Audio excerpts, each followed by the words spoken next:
Hello everyone, welcome to dynamic study. तो आज हम इंडियन इथोस एंड मैनेजमेंट में डिस्कस करने वाले हैं personality development and Indian ethos के बारे में।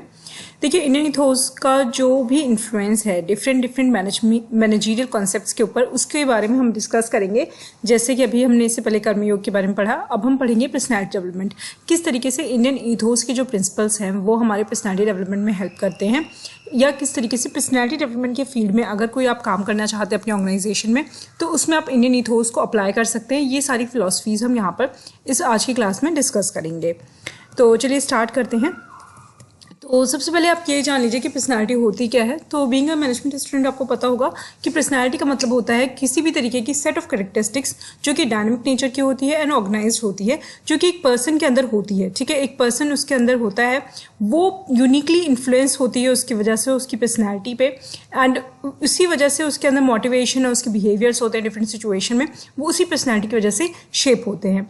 मतलब कि आप जैसे पर्सन होंगे वो आपकी पर्सनैलिटी जो होगी वो आपके अंदर यूनिक सेट ऑफ कैरेक्टरिस्टिक्स होगी।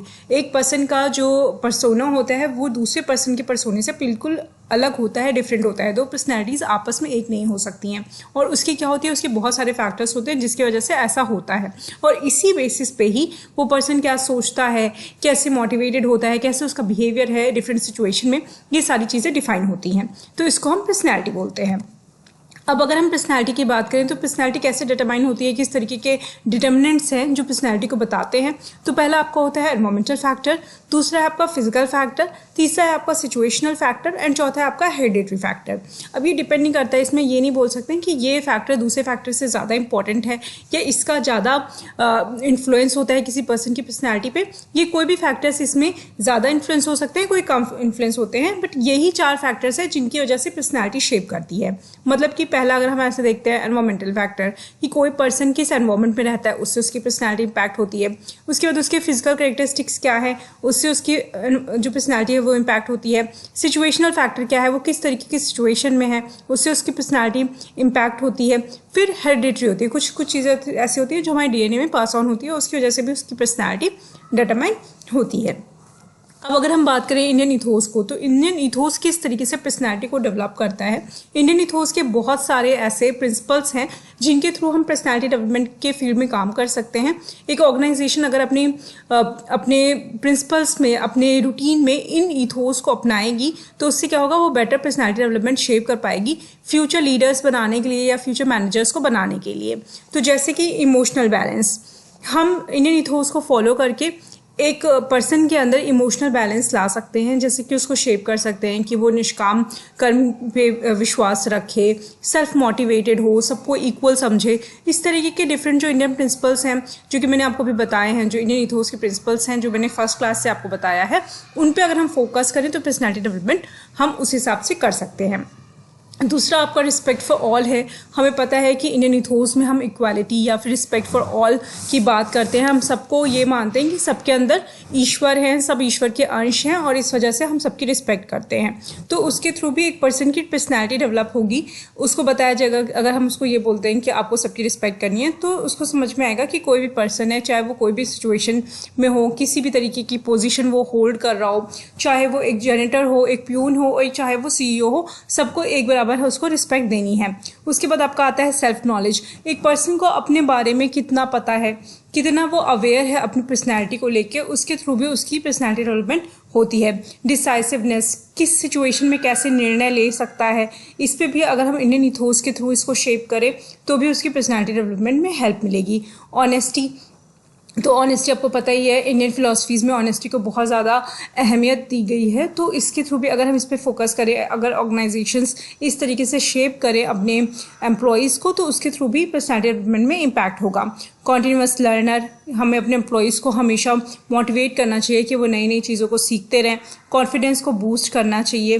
कोऑपरेशन आपस में होना चाहिए, टीम वर्क एंड कोऑपरेशन की हम यहाँ पे बात करते हैं। उसके बाद हम ऑप्टिमिज्म की बात करते हैं। हम हमेशा ये सोचते हैं कि जो भी होता है रिजल्ट पे हमें फोकस नहीं रहना है, चाहे वो रिजल्ट नेगेटिव हो चाहे पॉजिटिव हो, हमें कर्म पे फोकस्ड रहना है। उसके बाद हम बॉडी लैंग्वेज की बात करते हैं। अगर हम इंडियन इथोस को देखें तो यहाँ पे बॉडी लैंग्वेज हमारा हमेशा पॉजिटिव होना चाहिए, ऐसा बोला जाता है। एंगर और इन सारी चीज़ों को हमें ग्रीड, इन सारी चीज़ों से हमें दूर रखने की बात की जाती है, तो उसके थ्रू भी पर्सनैलिटी डेवलपमेंट होता है। उसके बाद आपका आता है डिटैचमेंट फ्रॉम वर्क। रिजल्ट, जैसे मैंने आपको बताया कि आप कोई भी कर्म करते हैं उसका क्या रिजल्ट होगा, उस पर हमें फोकस नहीं होना है, हमें सिर्फ कर्म के ऊपर फोकस करना है। वो भी हमारा एक इम्पॉर्टेंट टॉपिक है, इंडियन इथोस का एक इम्पॉर्टेंट कॉन्सेप्ट है, एक इम्पॉर्टेंट प्रिंसिपल है, तो इसके थ्रू भी पर्सनैलिटी डेवलपमेंट होता है। उसके बाद आपका आता है आनंद। हम ये मानते हैं इंडियन इथोस में कि हमें अपने कार्य में आनंद की प्राप्ति होनी चाहिए। कोई भी व्यक्ति अगर कोई कार्य कर रहा है, अगर उसको आनंद नहीं मिल रहा है तो वो ज़्यादा लंबे टाइम तक उस काम को नहीं कर सकता है। और आनंद का मतलब सिर्फ ये नहीं है कि वहाँ पे उसको मटेरियलिस्टिक आनंद मिल रहा है, सिर्फ पैसे के थ्रू उसको आनंद मिल रहा है। वहाँ पे और भी जो फैक्टर्स होने चाहिए, जो उसका सेटिस्फैक्शन लेवल है उस जॉब से, उस वर्क से, वो भी उसको क्रिएट होना चाहिए। उसकी सेल्फ इस्टीम भी फुलफिल होनी चाहिए, तभी वो वर्क में रहेगा, नहीं तो वो वर्क नहीं करेगा, वो जॉब नहीं करना पसंद करेगा। तो ये सारे इंडियन इथोस हैं जिसके थ्रू पर्सनैलिटी डेवलपमेंट होती है। इसके बाद अगर हम बात करें कि एंशिएंट एजुकेशन सिस्टम से किस तरीके से हम निकाल सकते हैं, क्या पर्सनल ग्रोथ के क्या लेसन्स हैं जो कि एंशिएंट एजुकेशन सिस्टम देता है, तो इसमें बोला जाता है डिविनिटी ऑफ ऑल सोल्स।